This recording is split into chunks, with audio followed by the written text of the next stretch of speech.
हमारी ओर के भी प्रधान योद्धाओं सहित सब के सब वक्त्राणि ते त्वरमाणा विशन्ति दंष्ट्राकरालानि भयानकानि केचिद्विलग्ना दशनान्तरेषु सन्दृश्यन्ते चूर्णितैरुत्तमाङ्गैः। बड़े वेग से आपके विकराल दाढ़ों वाले भयानक मुखों में प्रवेश कर रहे हैं तथा उनमें से कितने ही चूर्ण हुए सिरों सहित आपके दांतों के बीच में लगे हुए दिखाई पड़ रहे हैं। वे किस वेग से प्रवेश कर रहे हैं, अब उनका वेग देखिए। यथा नदीनां बहवोऽम्बुवेगाः समुद्रमेवाभिमुखा द्रवन्ति तथा तवामी नरलोकवीरा विशन्ति वक्त्राण्यभिविज्वलन्ति। जैसे नदियों के बहुत से जल प्रवाह अपने में विकराल होते हुए भी समुद्र की ओर दौड़ते हैं, समुद्र में प्रवेश करते हैं, ठीक उसी प्रकार वे शूरवीर मनुष्यों के समुदाय आपके प्रज्वलित मुखों में प्रवेश कर रहे हैं। अर्थात वे अपने में शूरवीर तो हैं, किंतु आप समुद्रवत हैं। आपके समक्ष उनका बल अत्यल्प है। वे किस लिए और किस प्रकार प्रवेश कर रहे हैं, इसके लिए उदाहरण प्रस्तुत है।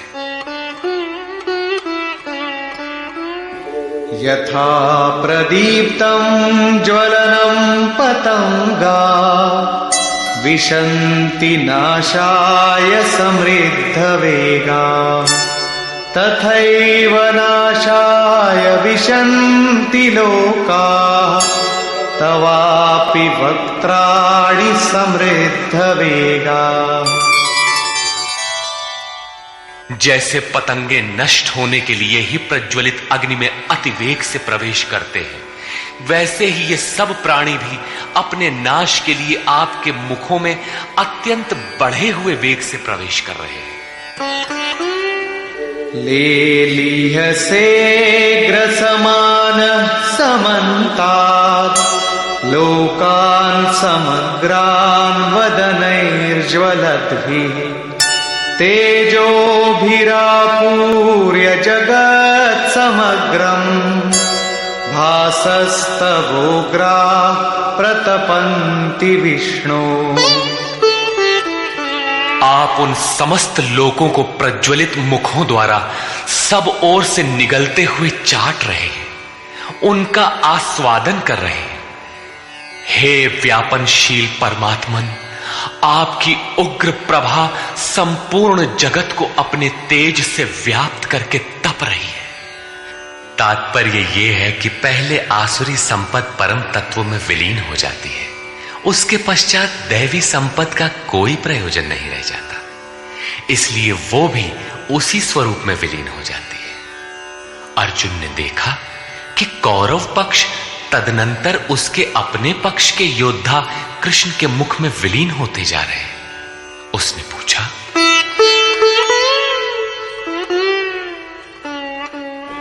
आख्याहि मे को भवानुग्र रूपो नमोस्तु ते देववर प्रसीद विज्ञातुमिच्छामि भवन्तमाद्यं न हि प्रजानामि तव प्रवृत्तिम्। मुझे बताइए कि भयंकर आकार वाले आप कौन हैं? हे देवों में श्रेष्ठ, आपको नमस्कार है। आप प्रसन्न हो। आदि स्वरूप, मैं आपको भली प्रकार जानना चाहता हूं। जैसे आप कौन हैं, क्या करना चाहते हैं? क्योंकि आपकी प्रवृत्ति अर्थात चेष्टाओं को नहीं समझ पा रहा हूं। इस पर योगेश्वर श्री कृष्ण बोले, श्री भगवान उवाच, कालोऽस्मि लोकक्षयकृत् प्रवृद्धो लोकान् समाहर्तुमिह प्रवृत्तः ऋतेऽपि त्वां न भविष्यन्ति सर्वे येव स्थिताः प्रत्यनीकेषु योधा। अर्जुन, मैं लोकों का नाश करने वाला बढ़ा हुआ काल हूं और इस समय इन लोकों को नष्ट करने के लिए प्रवृत्त हुआ हूं। प्रतिपक्षियों की सेना में स्थित जितने योद्धा हैं वे सब तेरे बिना भी नहीं रहेंगे, वे जीवित नहीं बचेंगे, इसीलिए प्रवृत्त हुआ हूं। तस्मात्त्वमुत्तिष्ठ यशो लभस्व जित्वा शत्रून् भुङ्क्ष्व राज्यं समृद्धम् मयैवैते निहताः पूर्वमेव निमित्तमात्रं भव सव्यसाचिन्। इसलिए अर्जुन, तू युद्ध के लिए खड़ा हो, यश प्राप्त कर, शत्रुओं को जीत, समृद्धि संपन्न राज्य को भोग। ये सब शूरवीर मेरे द्वारा पहले से ही मारे हुए हैं। सव्यसाचिन, तू केवल निमित्त मात्र बन। प्रायः सर्वत्र कृष्ण ने कहा है कि वो परमात्मा न कुछ स्वयं करता है, न कराता है, न संयोग ही जोड़ता है। मोहावृत्ति बुद्धि के कारण ही लोग कहते हैं कि परमात्मा कराता है, किंतु यहां वे स्वयं ताल ठोक कर खड़े हो जाते हैं कि अर्जुन, करता धरता तो मैं, मेरे द्वारा ये लोग पहले से ही मारे हुए, तो खड़ा भर हो, यश ले ले। ऐसा इसलिए है कि सो केवल भगतन हित लागी। अर्जुन उसी अवस्था को प्राप्त कर चुका था कि भगवान स्वयं ताल ठोक कर खड़े हो गए। अनुराग ही अर्जुन है। अनुरागी के लिए भगवान सदैव खड़े हैं, उन्हीं के कर्ता है, रथी बन जाते हैं। यहां गीता में तीसरी बार साम्राज्य का प्रकरण आया है। पहले अर्जुन लड़ना नहीं चाहता था। उसने कहा कि पृथ्वी के धन धान्य संपन्न अकंटक साम्राज्य तथा देवताओं के स्वामीपन अथवा त्रैलोक्य के राज्य में भी मैं उस उपाय को नहीं देखता जो इंद्रियों को सुखाने वाले मेरे शोक को दूर कर सके। जब तड़पन बनी ही रहेगी तो हमें नहीं चाहिए। योगेश्वर ने कहा, इस युद्ध में हारोगे तो देवत्व और जीतने पर महामहिम की स्थिति मिलेगी। और यहां 11वें अध्याय में कहते हैं कि ये शत्रु मेरे द्वारा मारे गए हैं, तू निमित्त मात्र भर बन जा, यश को प्राप्त कर और समृद्ध राज्य को भोग। फिर वही बात, जिस बात से अर्जुन चौंकता है, जिसमें वो शोक मिटता हुआ नहीं देखता, क्या श्री कृष्ण फिर भी वही राज्य देंगे?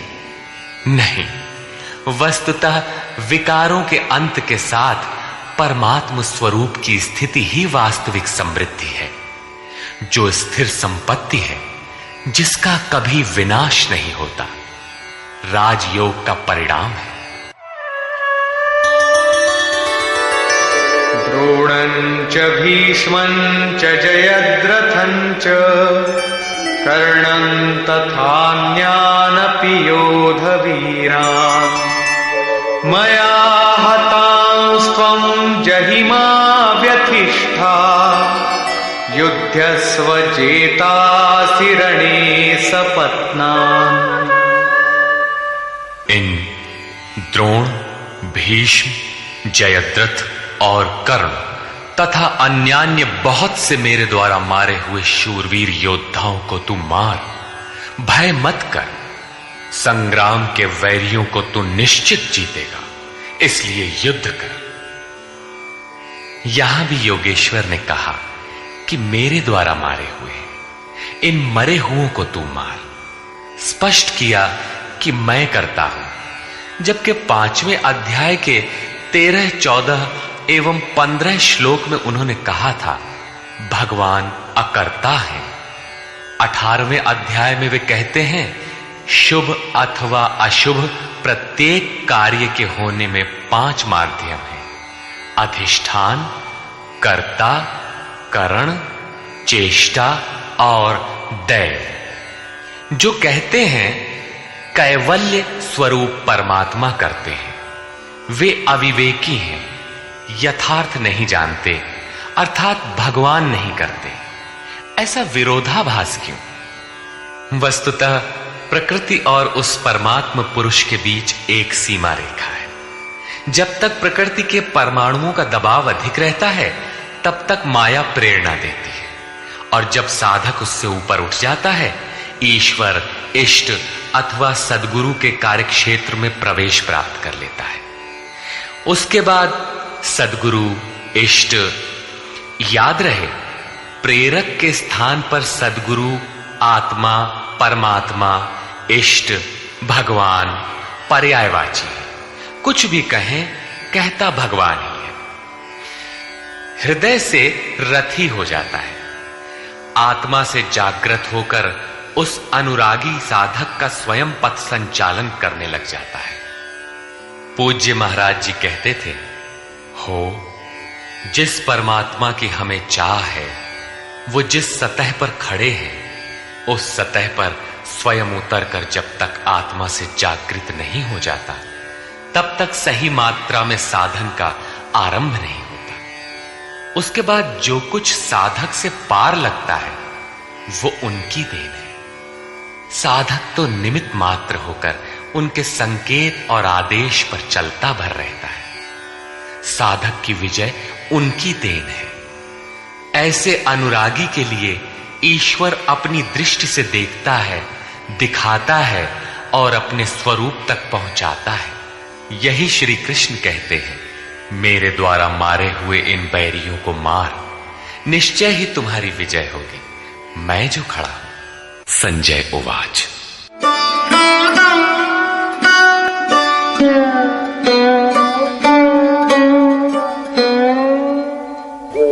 एतत् श्रुत्वा वचनं केशवस्य कृताञ्जलिर्वेपमानः किरीटी नमस्कृत्वा भूय एवाह कृष्णं सगद्गदं भीतभीतः प्रणम्य। संजय बोला, जो कुछ अर्जुन ने देखा, ठीक वैसा ही संजय ने देखा है। अज्ञान से आच्छादित मन ही अंधा धृतराष्ट्र है, लेकिन ऐसा मन भी संयम के माध्यम से भली प्रकार देखता, सुनता और समझता है। केशव के इन उपर्युक्त वचनों को सुनकर किरीटधारी अर्जुन भयभीत होकर कांपता हुआ हाथ जोड़कर नमस्कार करके फिर श्री कृष्ण से इस प्रकार गदगद वाणी में ही बोला। अर्जुन उवाच।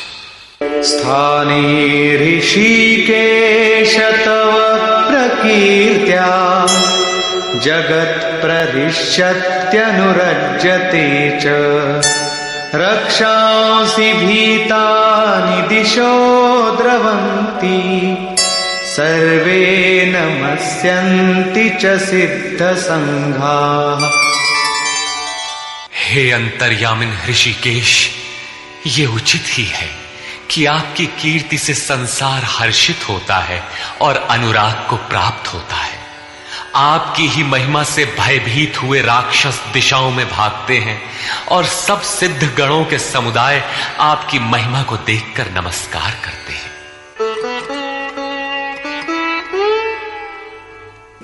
कस्माच्च तेन न मेरन्महात्मन्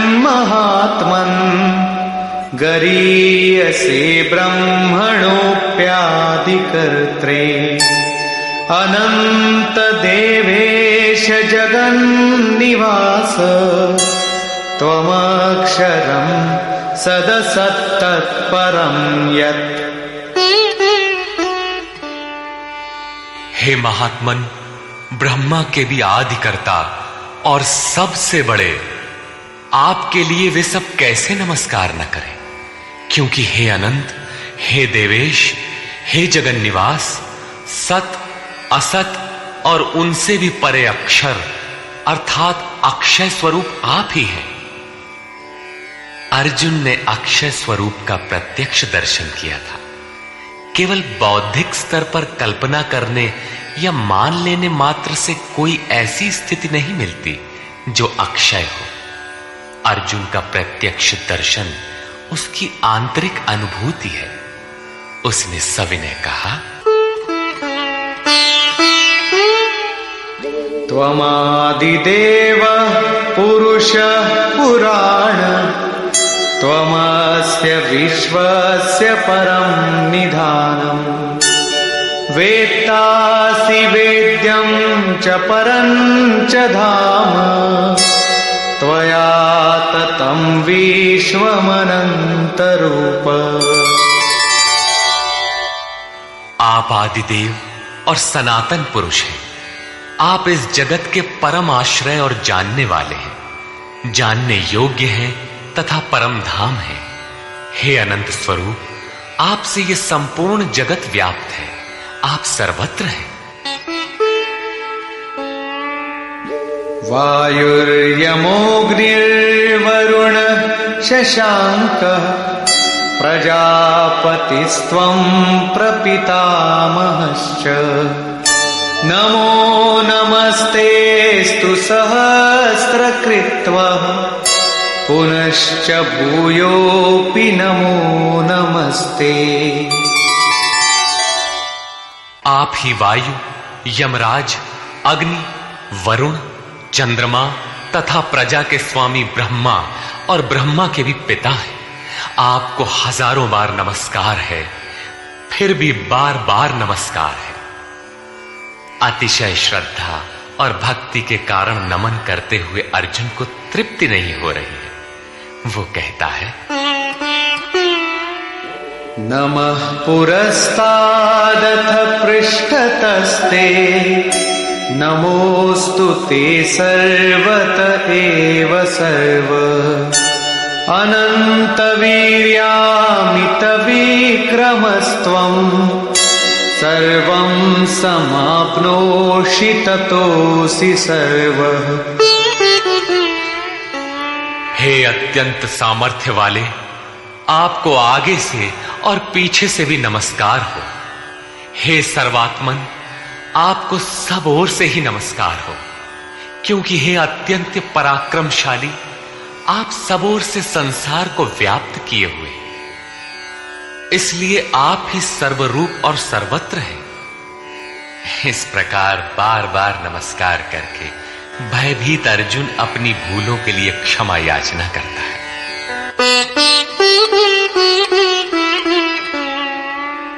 सखेति मत्वा प्रसभं यदुक्तम् हे कृष्ण हे यादव हे सखेति अजानता महिमानं तवेदं मया प्रमादात् प्रणयेन वापि। आपके इस प्रभाव को न जानते हुए आपको सखा मित्र मानकर मेरे द्वारा प्रेम अथवा प्रमाद से भी हे कृष्ण, हे यादव, हे सखा, इस प्रकार जो कुछ भी हठपूर्वक कहा गया है तथा यच्चावहासार्थमसत्कृतोऽसि विहारशय्यासन भोजनेषु एकोऽथवाप्यच्युत तत्समक्षम् तत्क्षामये त्वामहमप्रमेयम्। हे अच्युत, जो आप हंसी के लिए विहार, शैया, आसन और भोजनादिकों में अकेले अथवा उन लोगों के सामने भी अपमानित किए गए हैं, वो सब अपराध अचिंत्य प्रभाव वाले आपसे मैं क्षमा कराता। किस प्रकार क्षमा करें? पितासि लोकस्य चराचरस्य त्वमस्य पूज्यश्च गुरुर्गरीयान् न त्वत्समोऽस्त्यभ्यधिकः कुतोऽन्यो लोकत्रयेऽप्य प्रतिमप्रभाव। आप इस चराचर जगत के पिता, गुरु से भी बड़े गुरु और अति पूजनीय हैं, जिसकी कोई प्रतिमा नहीं, ऐसे अप्रतिम प्रभाव वाले। आपके समान तीनों लोकों में दूसरा कोई नहीं है, फिर अधिक कैसे होगा? आप सखा भी नहीं, सखा तो समकक्ष होता है।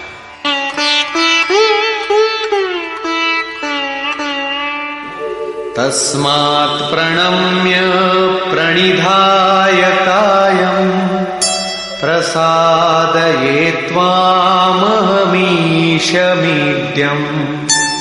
पितेव पुत्रस्य सखेव सख्युः प्रियः प्रियायार्हसि देव सोढुम्। आप चराचर के पिता हैं, इसलिए मैं अपने शरीर को भली प्रकार आपके चरणों में रखकर प्रणाम करके स्तुति करने योग्य आप ईश्वर को प्रसन्न होने के लिए प्रार्थना करता हूं।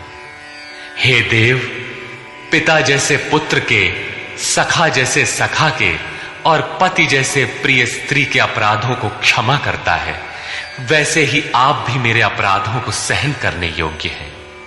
अपराध क्या था? हमने कभी हे यादव, हे सखा, हे कृष्ण कहा था?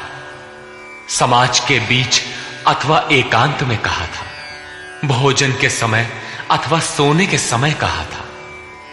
क्या कृष्ण कहना अपराध था? काले थे ही, गोरे कैसे कहे जाते? यादव कहना भी अपराध नहीं था, क्योंकि यदुकुल में तो जन्म ही हुआ था। सखा कहना भी अपराध नहीं था, क्योंकि स्वयं कृष्ण भी अपने को अर्जुन का सखा मानते थे। जब कृष्ण कहना अपराध ही है, एक बार कृष्ण कहने के लिए अर्जुन अनंत बार गिड़गिड़ा कर क्षमा याचना कर रहा है, तो जब किसका करें, नाम कौन सा लें? वस्तुतः चिंतन का जैसा विधान स्वयं योगेश्वर श्री कृष्ण ने बताया है, वैसा ही आप करें। उन्होंने पीछे बताया, ओमित्येकाक्षरम ब्रह्म व्याहरन मामनुस्मरन। अर्जुन, ओम। बस इतना ही अक्षय ब्रह्म का परिचायक है। इसका तू जप कर और ध्यान मेरा धर, क्योंकि उस परम भाव में प्रवेश मिल जाने के पश्चात उन महापुरुष का भी यही नाम है, जो उस अव्यक्त का परिचायक है। प्रभाव देखने पर अर्जुन ने पाया कि ये न तो काले हैं, न गोरे, न सखा हैं, न यादव, ये तो अक्षय ब्रह्म की स्थिति वाले महात्मा है। संपूर्ण गीता में योगेश्वर श्री कृष्ण ने 5 बार ओम के उच्चारण पर बल दिया।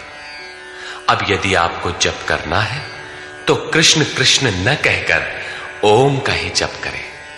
प्रायः भाविक लोग कोई ना कोई रास्ता निकाल लेते हैं। कोई ओम जपने के अधिकार और अनाधिकार की चर्चा से भयभीत है, तो कोई महात्माओं की दुहाई देता है, अथवा कोई कृष्ण ही नहीं, उनसे पहले राधा और गोपियों का नाम भी उनकी शीघ्र प्रसन्नता के लोभ में छपता है। पुरुष श्रद्धामय है, इसलिए उनका ऐसा जपना मात्र भावुकता है। यदि आप सचमुच भाविक हैं तो उनके आदेश का पालन करें। वे अव्यक्त में स्थित होते हुए भी आज आपके सामने नहीं हैं, लेकिन उनकी वाणी आपके समक्ष है।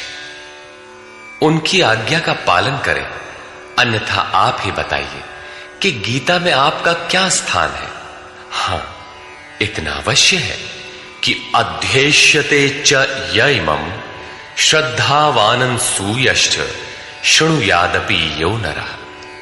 जो अध्ययन करता है, सुनता है, वो ज्ञान तथा यज्ञ को जान लेता है, शुभ लोकों को पा जाता है। अतः अध्ययन अवश्य करें। प्राण अपान के चिंतन में कृष्ण नाम का क्रम पकड़ में नहीं आता। बहुत से लोग कोरी भावुकतावश केवल राधे राधे कहने लगे। आजकल अधिकारियों से काम न होने पर उनके सगे संबंधियों से, प्रेमी या पत्नी से सोर्स लगाकर काम चला लेने की परंपरा है। लोग सोचते हैं कदाचित भगवान के घर में भी ऐसा चलता होगा, अतः उन्होंने कृष्ण कहना बंद करके राधे राधे कहना आरंभ कर दिया। वे कहते हैं राधे राधे श्याम मिला दे। जो राधा एक बार बिछुड़ी तो स्वयं श्याम से नहीं मिल पाई, वो आपको कैसे मिला दे। अतः अन्य किसी का कहना न मानकर श्री कृष्ण के आदेश को आप अक्षरशः माने, ओम का जप करें। हां, यहां तक उचित है कि राधा हमारा आदर्श है, उतनी ही लगन से हमें भी लगना चाहिए। यदि पाना है तो राधा की तरह विरही बनना है। आगे भी अर्जुन ने कृष्ण कहा। कृष्ण उनका प्रचलित नाम था।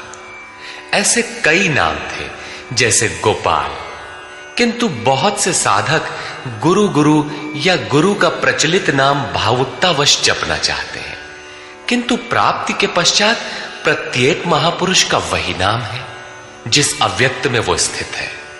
बहुत से शिष्य प्रश्न करते हैं, गुरुदेव जब ध्यान आपका करते हैं तो पुराना नाम ओम इत्यादि क्यों जपें? गुरु गुरु अथवा कृष्ण कृष्ण क्यों न कहें? किंतु यहां योगेश्वर ने स्पष्ट किया कि अव्यक्त स्वरूप में विलय के साथ महापुरुष का भी वही नाम है जिसमें वो स्थित है। कृष्ण संबोधन था, जपने का नाम नहीं।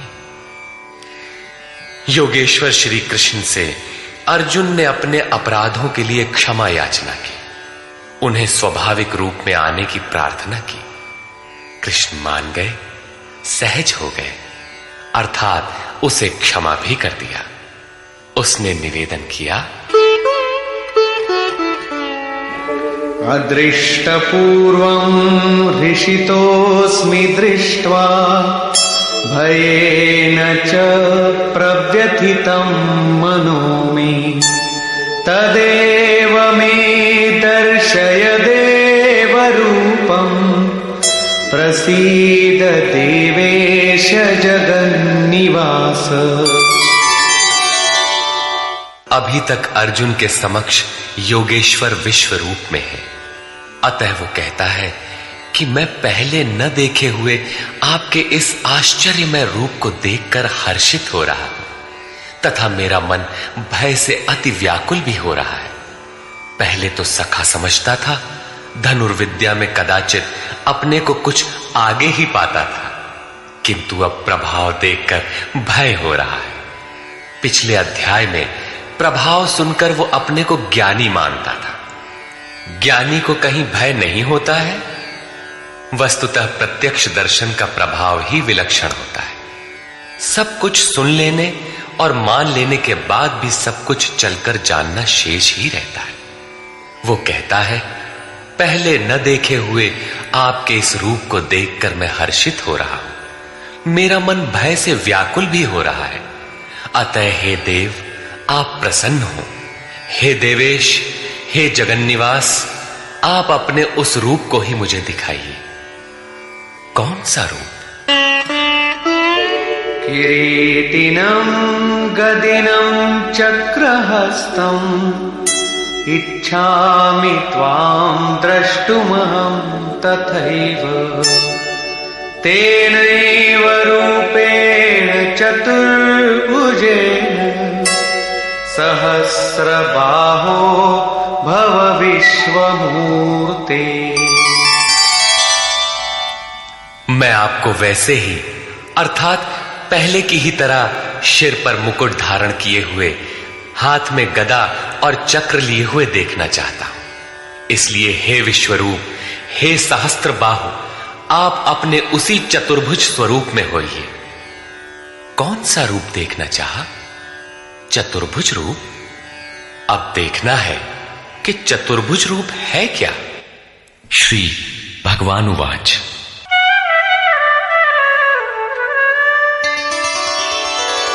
मया प्रसन्नेन तवार्जुनेदं रूपं रूपं परं दर्शितमात्मयोगात् तेजोमयं विश्वमनन्तमाद्यम् यन्मे त्वदन्येन न दृष्टपूर्वम्।